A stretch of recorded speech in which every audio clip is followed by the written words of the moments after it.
Assalamualaikum warahmatullahi wabarakatuh. Bertemu kembali dengan saya, Rahmawati Wahab, guru dari SMK Nurul Huda Curug Wetan. Saya masih mengikuti program Guru Belajar dan Berbagi.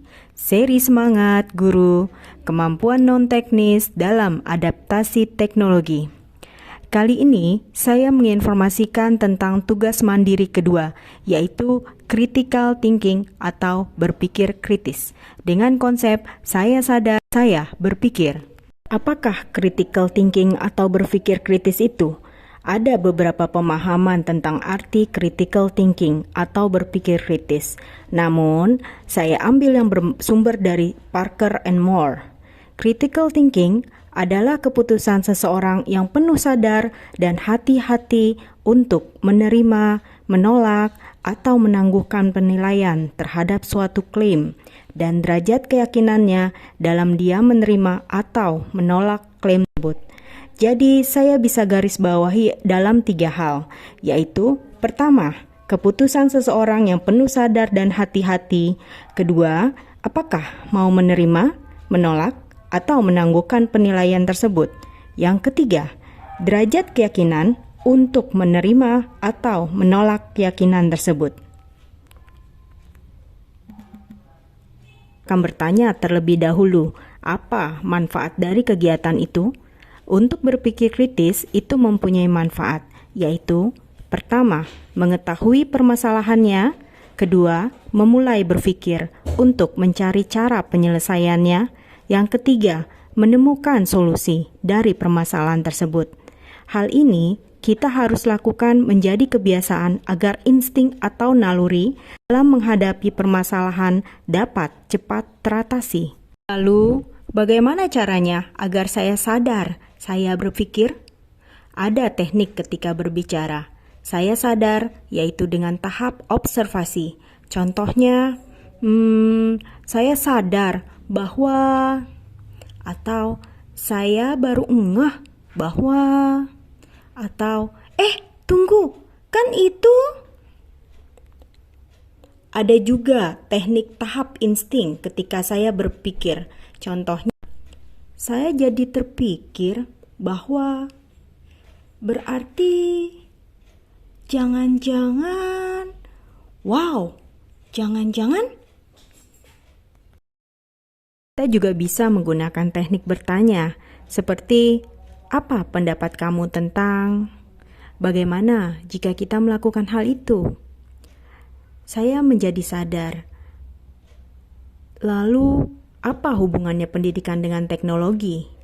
Saat ini, semua guru dihadapkan dengan zaman teknologi, di mana setiap saat selalu ada kemajuan dalam perkembangan teknologi. Dulu, guru mengajar dengan cara menulis di papan tulis dengan menggunakan kapur. Namun, seiring dengan perkembangan zaman, guru dapat menulis di papan tulis dengan memakai spidol atau mengajar dengan cara daring.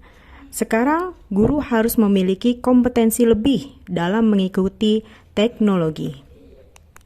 E-learning adalah salah satu solusi untuk alat pendidikan aktual yang bisa dijalankan oleh guru.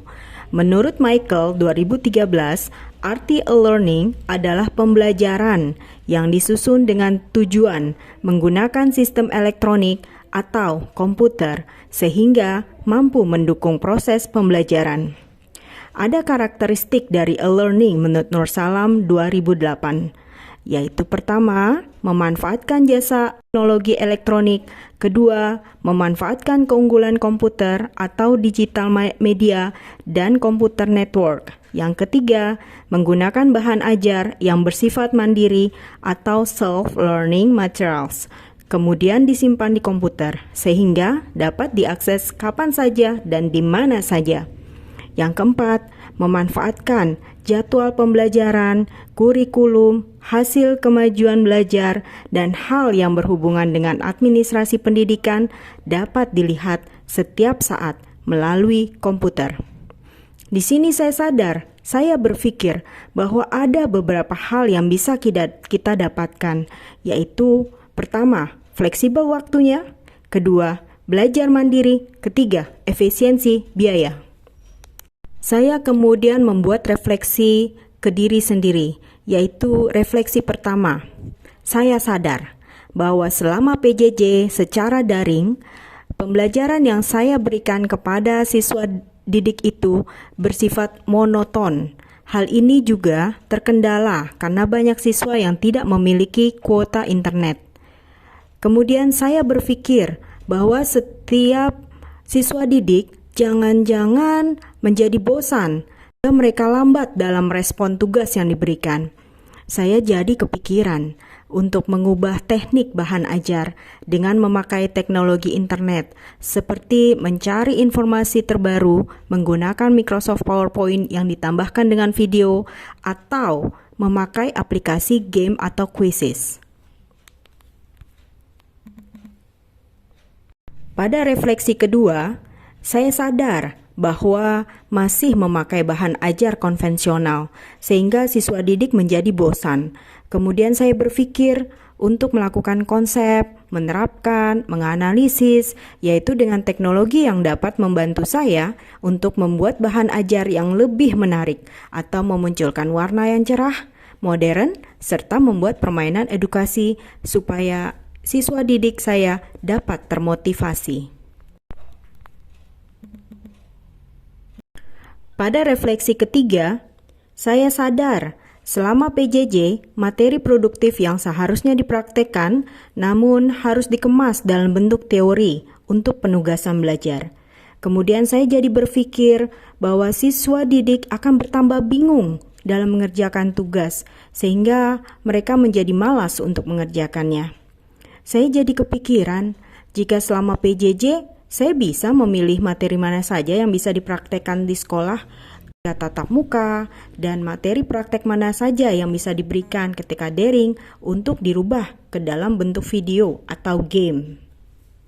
Jadi, dengan melatih berpikir kritis, kita bisa mendapatkan 3 hal, yaitu pertama, lakukan kebiasaan ini di kehidupan sehari-hari. Kedua, demonstrasikan ke orang lain. Ketiga, integrasikan kebiasaan ini ke dalam tugas siswa didik sehingga mereka menjadi teladan. Demikianlah informasi yang bisa saya sampaikan. Semoga bermanfaat. Terima kasih. Wassalamualaikum warahmatullahi wabarakatuh.